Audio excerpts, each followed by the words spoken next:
To this discussion about the challenges of the sector, especially as it comes to school librarians and book bans. I am Michelle Cummings, and I will be doing the discussion today as part of my graduate program at the University of South Carolina.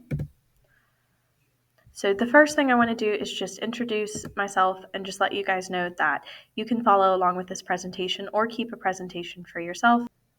Getting started, I want to do a quick overview. The ethical challenges of a school librarian. Freedom is the idea that a student or a library patron should be able to think for their own self, and that they should be able to make decisions that respect others' independence and rights. And the librarian, especially here in the school librarian setting, should also be making those decisions. And that is from the ALA. From Polly, we hear about literacy and learning being the idea to create an informed citizenship. So the school librarian should be working on creating that informed citizenry. And then the ALA provides us with the definition of equity of access, and it's the idea that resources are provided in the library setting with minimal disruptions. And we are creating spaces that are accessible and beneficial to all students and to all patrons and to all learners.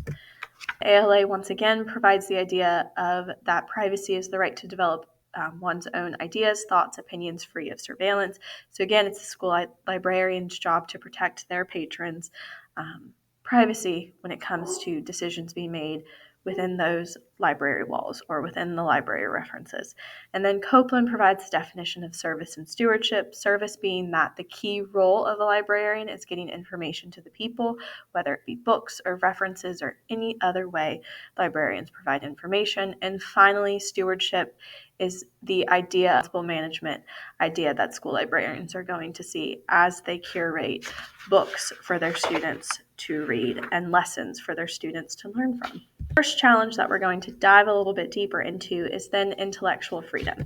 So intellectual freedom through the lens of a book ban. The court has done multiple decisions when it comes to First Amendment rights, and a significant one would be Counts versus Cedarville School District, where the Supreme Court basically said that a student, just because the book is available in a public library, it should not be limited to their access at the school library. Just because it's available one place doesn't mean it shouldn't be allowed to be available in another place. And then the ALA and Brandon Dawkins dive deeper into Article 2 under the Code of Ethics, where students should have the ability to speak their own minds and to hear what others have to say. They should be able to learn about basic democratic values and universal civil rights. Librarians, especially in the school environment, should be allowed and should teach their students to choose accurate, reliable information in the print and internet. Looking that into practice, we see that intellectual freedom in school libraries, what's preventing that is self-censorship within the school librarian, where a school librarian might not choose a book because they feel like it might cause controversy and that might be a waste of a budget.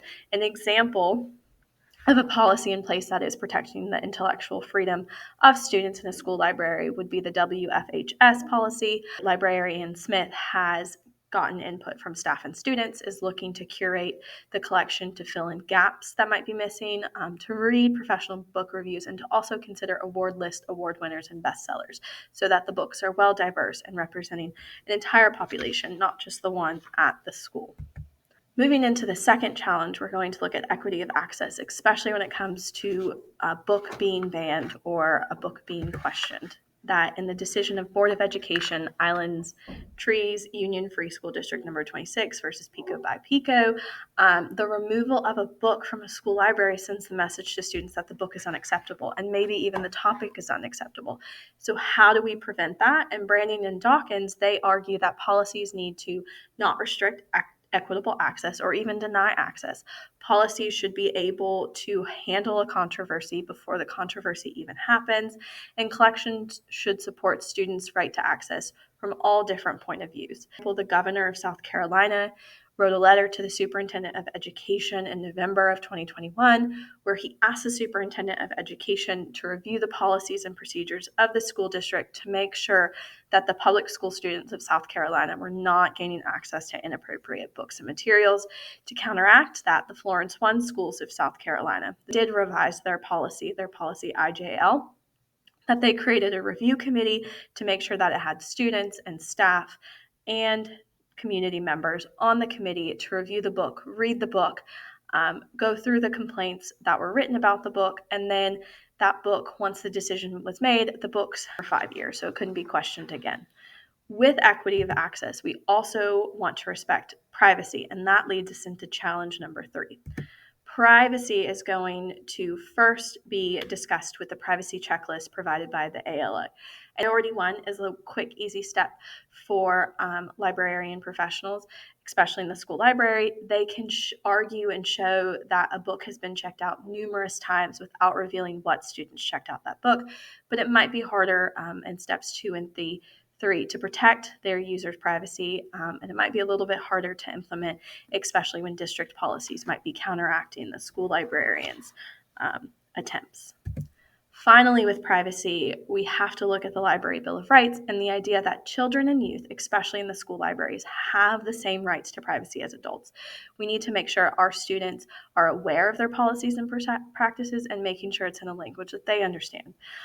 We need to make sure that there is policies and procedures already in place in case law enforcement gets involved. With that, I want to move into the conclusion and remind you again that you can get this copy of this conclusion. I want to reiterate that school librarians, when looking at fighting against book bans or working actively against a book ban, that they also need to actively counteract their own self-censorship and have policies and procedures in place ready in case a book is being questioned or wanting to be banned. There are 2 examples from Grenier and Lynn, the musty method and the fresh method, and they are both methods on when to pick a book and also when to weed out or remove a book from circulation. Great ideas for school librarians to help them counteract their own self-censorship of not wanting to get a book because it might cause controversy. Ending this presentation today with the idea from Gary that librarians and other school leaders committed to creating a more inclusive and inviting environment for all of their students would serve their students well to develop a diverse school library collection. Obviously, then counteracting the idea of book bans and not allowing books to be in circulation because they might be perceived as different than what a reader might normally read. And I also have provided the URL one more time, and this is page 1 of the references, and this is page 2. I thank you for watching this presentation.